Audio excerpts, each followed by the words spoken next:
اگه جیب پالتو و کت‌های ضخیم برای شما یک چالشه، با این آموزش با من همراه باشید. در مرحله اول علامت گذاری محل دقیق جیب هستش که با طول 14 سانتی متر و عرض 4 سانتی متر در نظر گرفتم.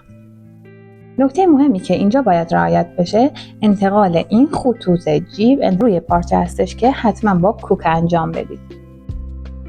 استفاده از لایه کاغذی بسیار مهمه. حتما برای جیب هاتون از لایه کاغذی استفاده کنید.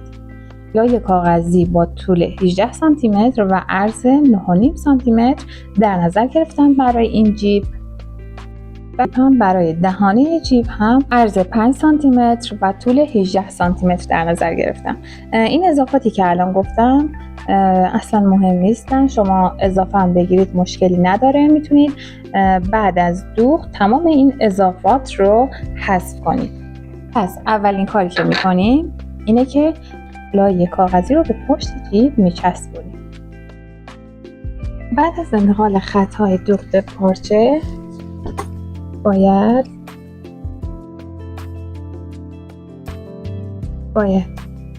پشت جیب رو لایه‌کاری انجام بدیم. برای چسبوندن انواع لایه به پارچه ها از یک فرمول استفاده میشه. ببینید اول بخار میزنیم به لایه،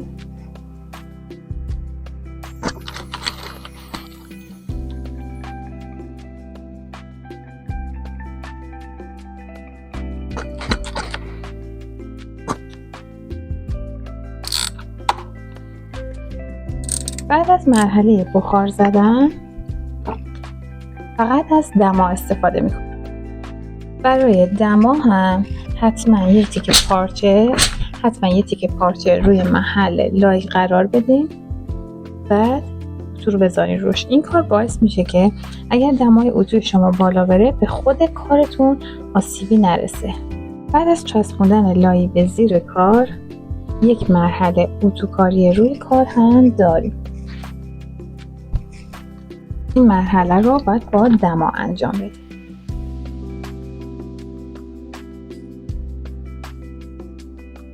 برای علامت گذاری محل دقیق جیب ما از این کوکا استفاده کردیم. ببینید این قسمت انتهای کار رو و این قسمت انتهای کار رو با یک خودکار حرارتی علامت میزنیم.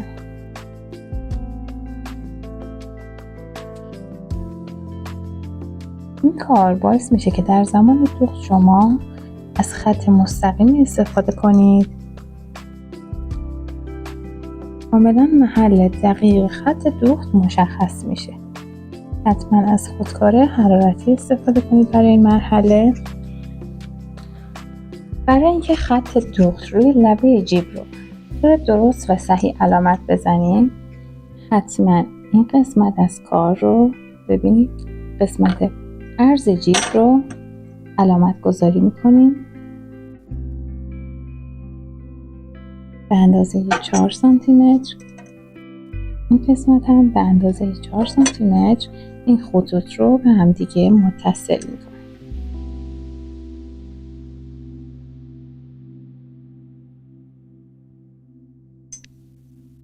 بعد از علامت گذاری خطوط روی خط دوخت ببینید باید لبه جیب رو طوری قرار بدیم که این خط که ما در اینجا علامت گذاری کردیم مربوط به خط دوخت جیب هستش، مربوط به این خطه. این دو خط باید در امتداد همدیگه قرار بگیرن.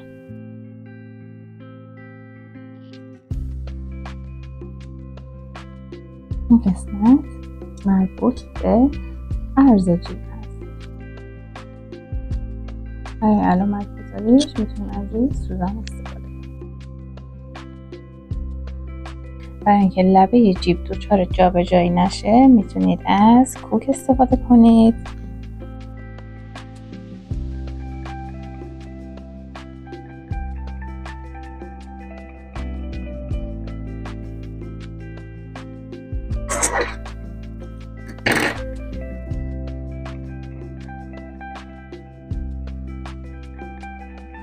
برای دوخت این قسمت از ابتدای خطی که علامت زدیم ببینید این دوتا خط باید در امتداد همدیگه باشن.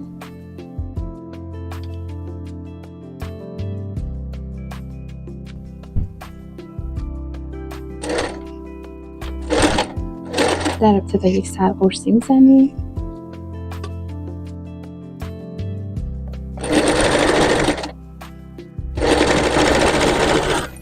حتما این دو خط باید در امتداد همدیگه باشه.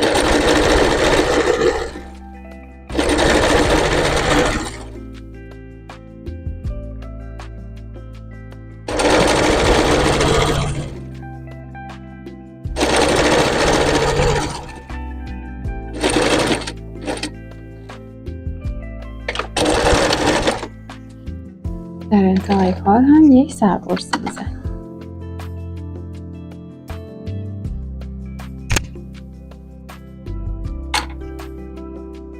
بعد از اینکه این قسمت رو ما دوختیم، ببینید بعد از اینکه این قسمت رو دوختیم باید دهانه جیب رو باز کنیم.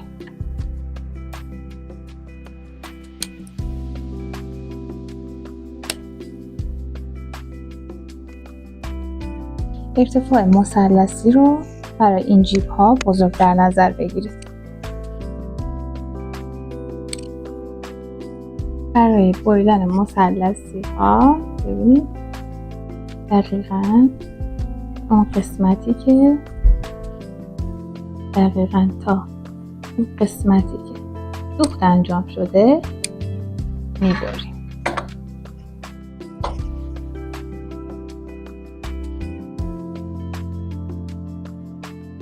این قسمت رو حالا ما زیاد با این قسمت فعلا کاری نداریم.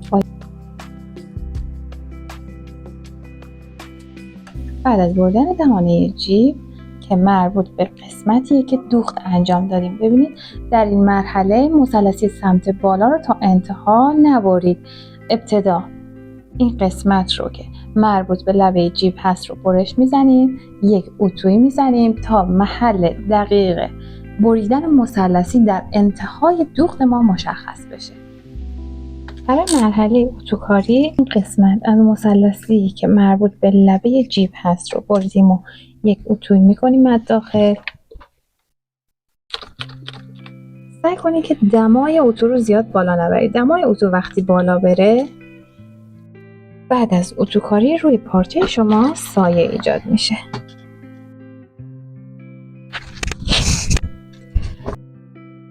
بعد از اینکه مثلثی که پایین بود رو بریدیم و اتو زدیم باید اون قسمت از کار رو اتو بزنیم.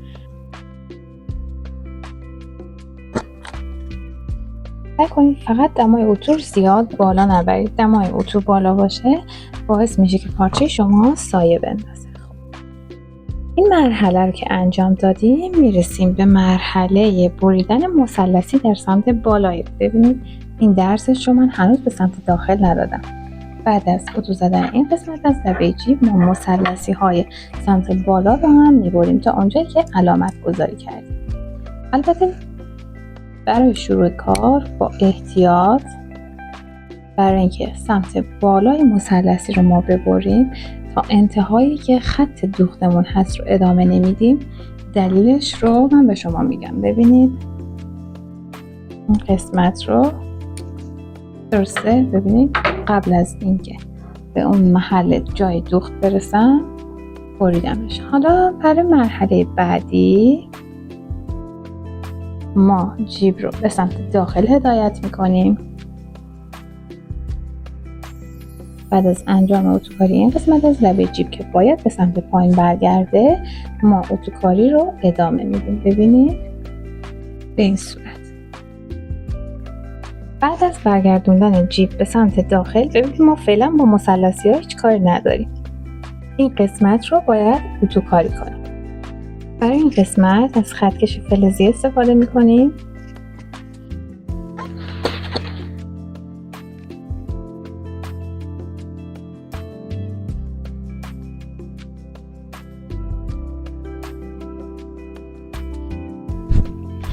ما در این قسمت در این مرحله یعنی تمام نکاتی که مربوط به دوخت جیب هستش مربوط به این قسمته. ببینید این قسمتی رو که ما علامت گذاری کردیم رو برمیگردیم، یعنی قسمت مثلثی ها رو برمیگردیم.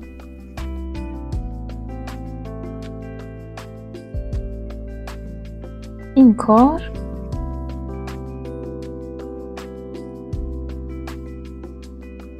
ببینید این لبه جیب اینجا حالت باز کرده وایساده. من مثلثی ها رو به سمت داخل برگردوندم، دقیقاً از گوشه‌ای که ببینید، دقیقاً از این قسمت از گوشه‌ای که برش زدم برگردوندم. این سمت هم به همین صورت انجام میشه. حالا نکته‌ای که خیلی خیلی مهمه برای اینکه جیبتون کیس وای نسته، این قسمتاش کیس نخوره و این لبه جیب به سمت داخل کار بره، نکته مهمی که حتما باید به درستی انجام بشه مربوط به این قسمت هستش. ببینید این قسمت که من گفتم چرت رو تا انتها ادامه ندیم، مربوط به این قسمت. این کار باعث میشه که جیب شما به بهترین حالت خودش وایسه، یعنی نه چروک میشه، نه کیس وای میسته و نه اینکه قسمت اضافاتش دیده میشه. ببینید من هنوز هیچ اتویی در این مرحله به کار نزدم، فقط چرت های اصولی زدم، چرت هایی که باید در این قسمت زده بشه، چرت خیلی کوچیک برای اینکه فقط لبه کار به صورت باد کرده وای نسته.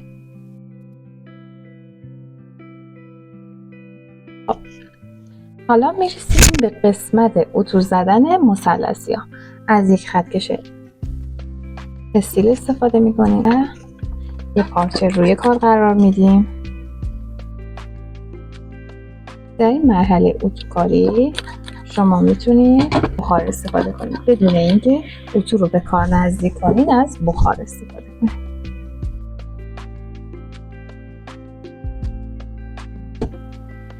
ببینید این قسمتش رو بعد از اتوکاری، این قسمت از لبه جیب مشخصه که چرت کمی خورد، کمی دیگه باید اینجا چرت بزنید. حتما دقت کنید که چرتاتون رو میلیمتری بزنید، بیشتر از اون نزنید که چون خراب میشه جیبتون. خب درسته؟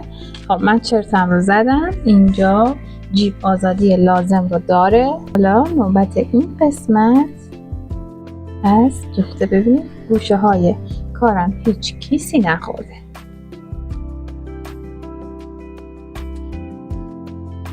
اتوکاری بسیار مهمه، مرحله اتوکاری واقعا حائز اهمیته. دوباره برای این قسمت از مثلثیمون از خطکش استیل استفاده میکنیم.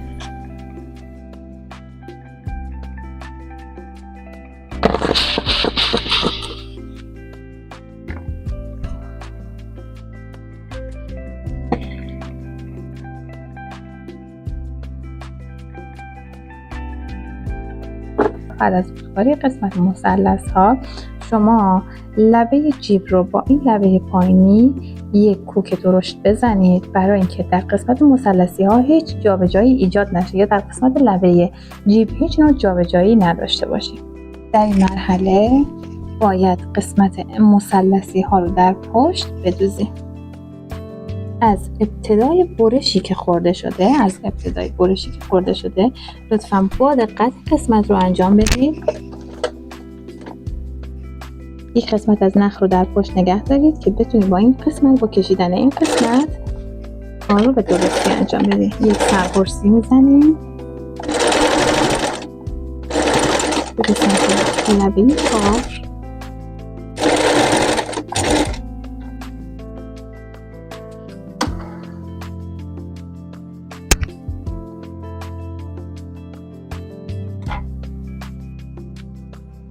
این هم قسمتی که ببینید، قسمتی که الان مثلثی رو من دوختم. حالا نوبت مثلثی قسمت بعده. از ابتدای برشی که خورده شده، این نکته خیلی مهمه، حتما باید از ابتدای برشی که خورده شده دوخت رو انجام بدیم.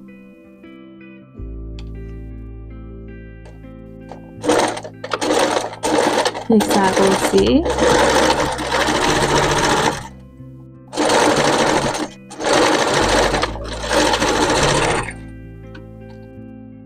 من برای اینکه جیبم در این قسمت محکم‌تر باشه و بعد از اینکه دست داخل جیب بره این قسمت‌ها دچار کشیدگی یا پارگی نشه، این قسمت رو از روی کار دوختمش نزدیک به لبه دوختمون.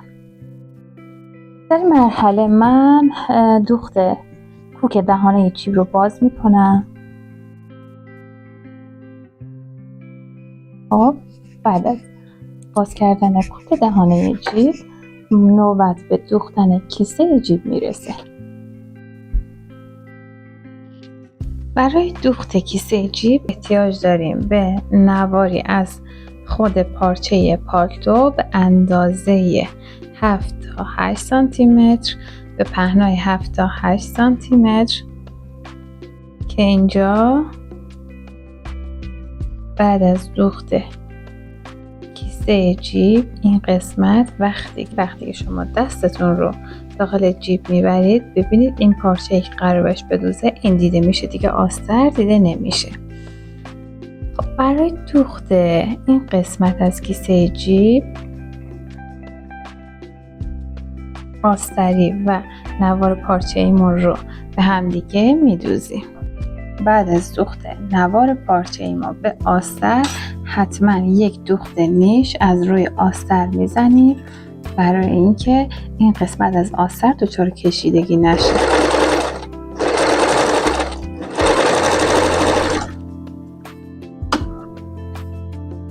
این دوخت باعث میشه که موقعی که دست تو جیبمون میذاریم و آستر دچار کشیدگی میشه این قسمت از آستر از لبه پارچمون جدا نشه.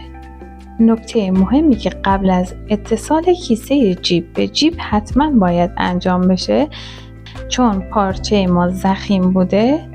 خب ببینید این قسمت ها ضخامت زیادی ایجاد کرده. برای اینکه ما ضخامت کار رو کمتر کنیم ببینید 1 سانتی متر مثلثی رو میذاریم، مابقیش رو برش میزنیم.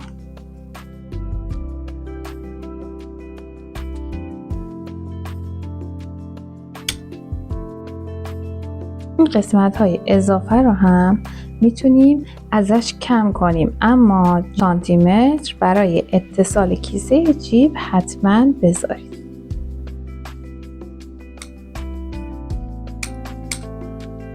وقتی ما مثلثی ها رو میبریم در این قسمت ضخامت زیادی احساس نمیشه. ببینید در این قسمت ها دیگه ضخامت زیادی نداره. برای اینکه کیسه جیبمون در جای درستش دوخته بشه ما باید مسیر دوخت کیسه جیب رو علامت گذاری کنیم.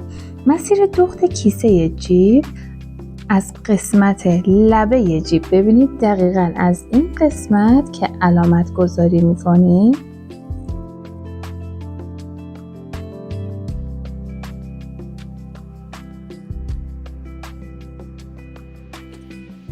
دقیقاً کیسه جیب ما باید به این قسمت از علامت گذاری که انجام دادیم دوخته بشه. این مسیر علامت گذاری روی پشت کار هم کپی بشه ما با نخ و سوزن این قسمت رو کوک میزنیم.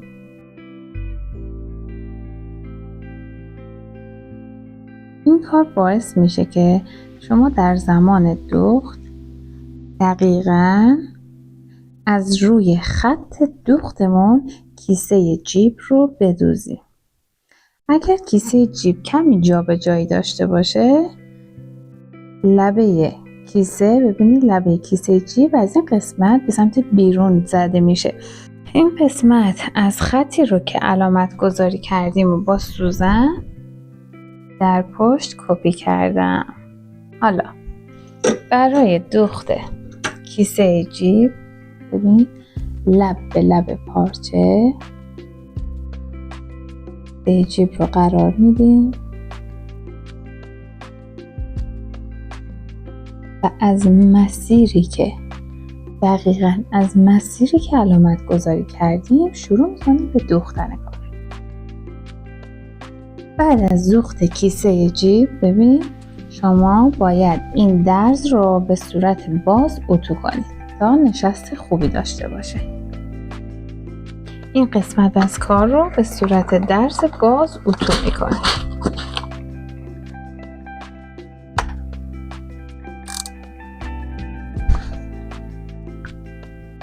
کیسه جیب سمت پایین رو هم به این قسمت از لبه کار ببینید به این قسمت از لبه جیب دوخته میشه. یک نکته دیگه، این قسمت ضخامت زیادی داره. شما میتونید برای سبکتر شدن کارتون، برای اینکه ضخامتش رو کمتر کنید، این قسمت از لبه جیب رو 1 سانتیمتر ببرید. فقط 1 سانتیمتر ببرید. نوبت به دوخت این قسمت از کار میرسه. دور تا دور کیسه جیب رو یک دور میدوزیم. این هم نتیجه نهایی جیبمون. ببینید وقتی که دست رو میذاریم داخل جیب، این قسمت همون قسمتی هستش که ما از جنس پالتومون یک نواری آماده کردیم برای جیبمون.